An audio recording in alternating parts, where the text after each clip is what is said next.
Yo, today this can be a life-changing experience. I'm telling you right now. Top 10 showcases of power in One Piece. If you know me, then you know that I'm the biggest Naruto fan. If you don't know me, now you know I'm the biggest Naruto fan. But this right here may push me over the edge and make me watch One Piece. Will it be better than Naruto? Doubt it. But this video may sway my opinion. Although Naruto is standing strong on this pillar. This pillar in my head. It's like this thick.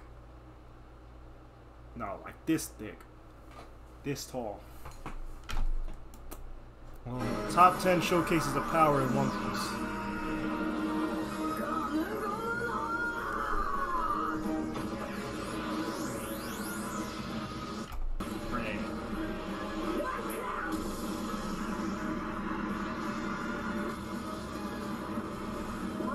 Is an assembly line of superpowered characters. After some time, it's no longer possible to be awestruck every time a character puts on a show for us or gets a ridiculous power upgrade. However, every now and then there comes a moment when a demonstration of power by a character becomes much more than the standard spectacle. Sometimes it displays the character's immense growth over a period of time. At other times, it's a visualization of their determination to achieve what they've set out to do. Many times, it's a very effective warning to their rivals that they're not to be taken lightly. It's these backstories and emotions that give these power demonstrations gravity and staying power, keeping them in our memories for a long time. So today we're counting down the top 10 showcases of power in One Piece. We'll also see how each of these moments contributes to the specific story they're set in and to the development of the characters involved.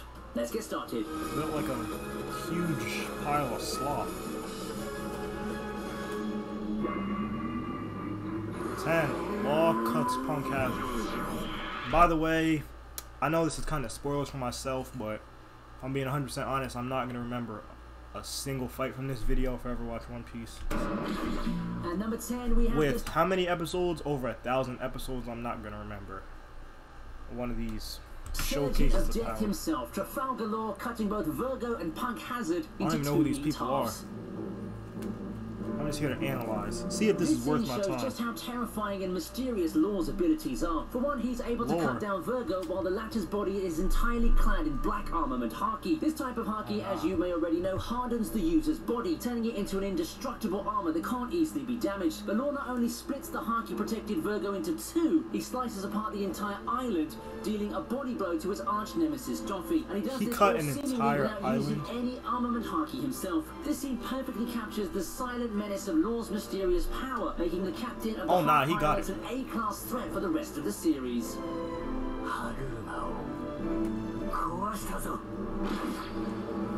So supposedly that stuff that was on his body is supposed to be indestructible. And he cut him in half.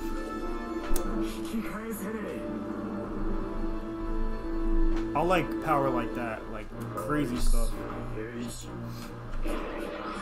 Number 9. Next up is another man of few words but incredible power. Who is this? Presenting former Marine Admiral Aokiji as he freezes the ocean with the power of his Ice Age. The action takes place in the Foxy arc, which is more of a recreational arc and a bit of a diversion from the main story. But Aokiji's presence marks an important moment. Wait a minute, he's black? The gang's journey to notoriety. His confrontation with the Straw Hats shows that naval headquarters and the world government have started to take notice of the rabble-rousing rookie. You know my biggest question about One Piece? Like, how are they stretching the story over 1,000 episodes? Like, this has to be like the craziest, most like freaking dang. What's that word? It'll come back to me.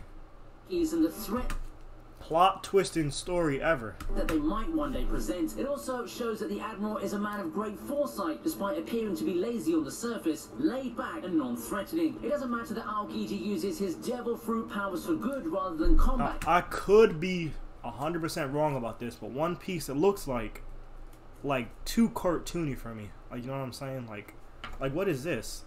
I don't mind cartoons, but like In this scene, him defeating the I Straw love Hats and his cartoons, freezing of the actually, sea shows just how it just seems like his too ice goofy. abilities are. You know what, if you know what I mean? We see Like, much later in his fight it looks like against too like Whitebeard in the Battle of Marineford. freaking Looney Tune-ish. At number 8, we have Blackbeard and his disturbing power. I heard about Blackbeard. His clash with Looks like it could be on Cartoon Network or are something. treated to two widely contrasting powers, one that's red hot and full of light, and another that's dark and pure evil. On Blackbeard's command, an entire village is engulfed by a mysterious black shadow until there's nothing left. It's as if the village fell into an abyss and disappeared, leaving nothing. Well, let me know in the comments, is One Piece significant confusing? because it serves as the catalyst for the crucial Marineford War. Because Naruto, what I like about it is like it's so complex, but everything comes together in the end.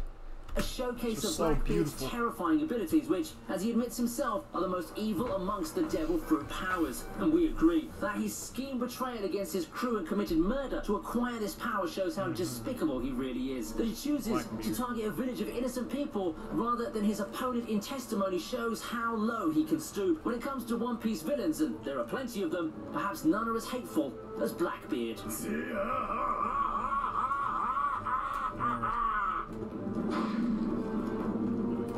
Shanks, Haki, and Whitebeard. Wait, who is Whitebeard? We have Shanks, who makes So there's an a entrance Blackbeard every and time Whitebeard? he's on the screen.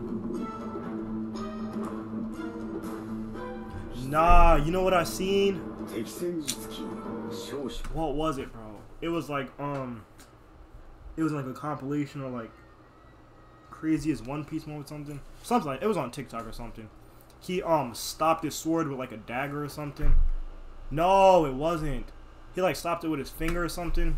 It was on a ship though, I remember that. The red-haired pirate impressed us when he saved a young Luffy from a sea monster early in the series. He caught our eye again when he stepped in to decisively end the Battle of Marineford without raising a finger. But it's his appearance on Whitebeard's ships that makes the cut to number 7, because the scene perfectly captures his silent power and strong will. Marco's right to warn the weaker members of the Whitebeard pirates to get back because they can't handle Shanks. One Piece discussion forums are full of statements of how Shanks is one of the most, if not the most, proficient users of Haki, and it's clear to see why. Shanks' Conqueror's Haki is so strong that even when he's trying to suppress it, it manages to knock out a good number of Whitebeard's crew and damage his ship. We've just had these tiny glimpses of the Yonko's power, and as the story progresses, we can't wait to see what he's truly capable of.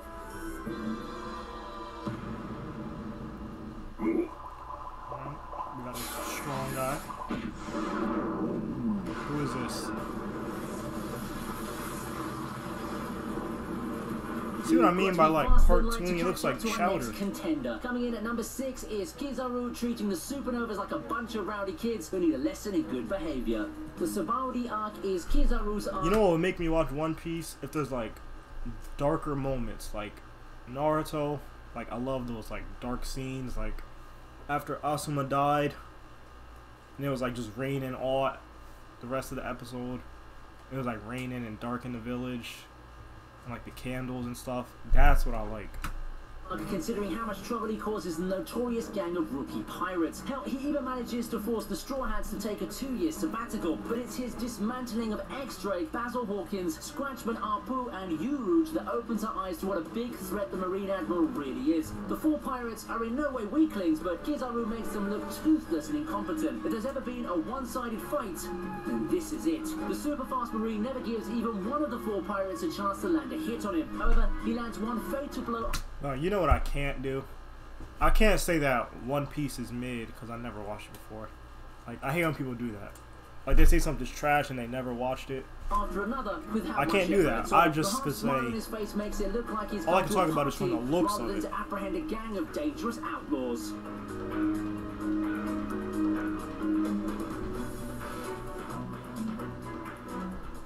But speaking of showcases of power, how about I help you showcase your power during shopping? This is where the sponsor... Alright, get that bag, sis, but we don't care. The latest coupon.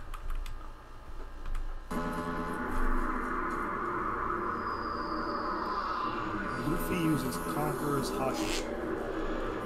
What the freak?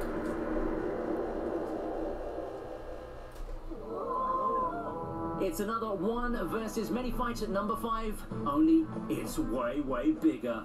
Luffy unleashing his Conqueror's Haki on 100,000 fishmen and knocking out half of them is a spectacle that stood the test of time. And he does it without any preparation or effort. Despite the Straw Hat Captain's numerous power-ups since then, this Haki moment stands out as the most memorable demonstration of Luffy's growth on his journey to become the Pirate King. It's also proof of how far he's come since the previously mentioned 2 years he was forced to be away from his crew. Who even is the Pirate King? Since the Fishman Island incident, Luffy has used Haki countless times against much more powerful opponents and has come out tops each time. But his demonstration of determination and power against the Fishman Pirates, which left even their captain Holy Jones speechless, remains unforgettable. Now that's how you even the odds for your team. I'm not gonna lie, one Piece spoiler I know, I think, is Zoro dies. If you're watching One Piece right now, my bad. Spoiler alert.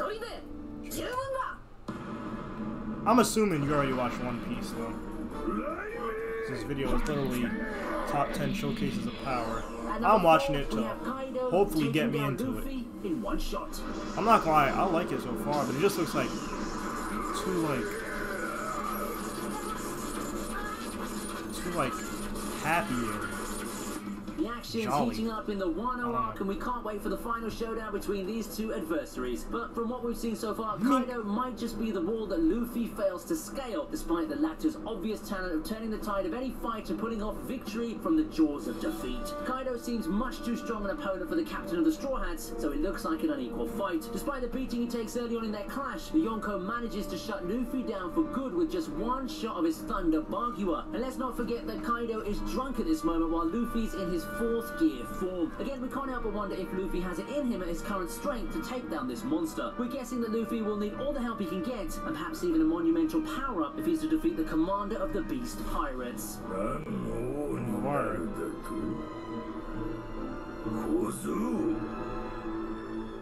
Claiming the 3rd spot is a clash between titans. Also, I know I have like so many questions about One Piece in this video. Does it like start off good from episode 1, or is like there a certain point where it starts getting good? Like, I don't know these things, man.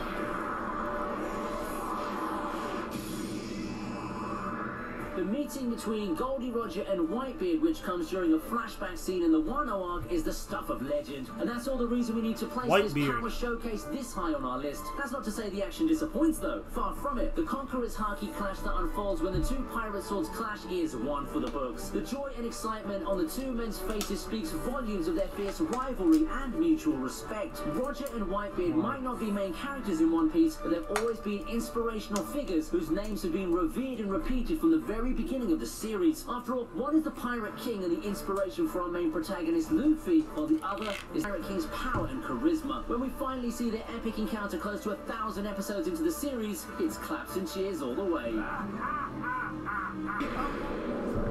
Number 2, Whitebeard vs. Akanu. Whoa. Nah, that's scary. He's about to take his booty, take his manhood. At number 2.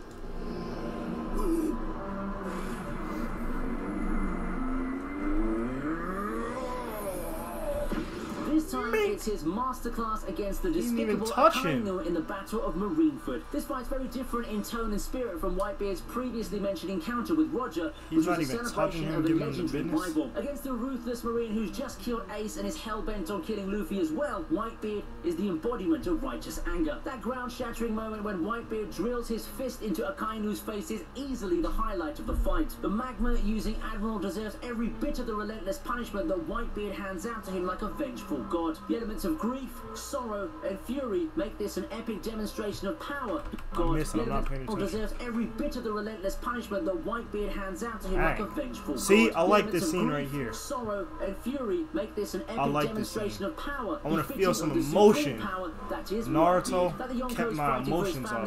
Despite being fatally wounded, makes this one of the greatest clashes in One Piece. His ultimate sacrifice at the end of the battle makes him an unforgettable character. I need to form relationships with the characters. Non-sexual, of course. Number 1. Alright, this is the biggest showcase of power. Odin's legendary hour.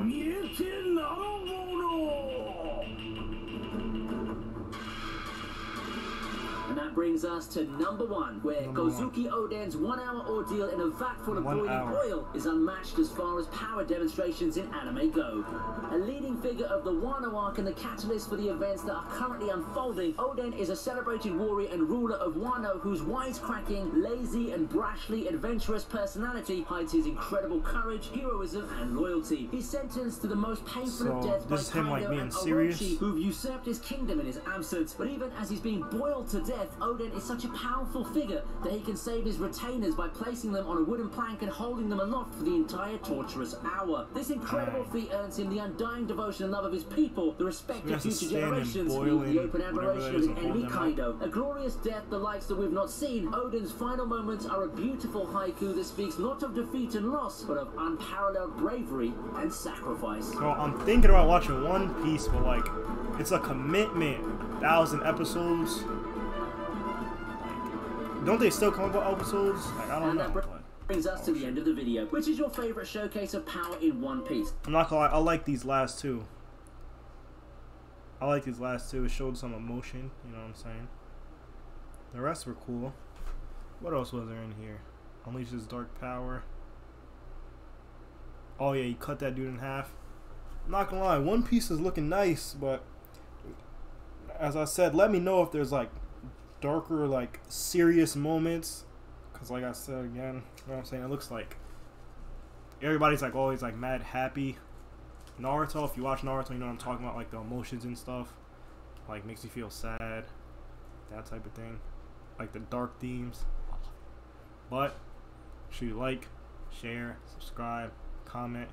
And I'm gonna catch y'all later.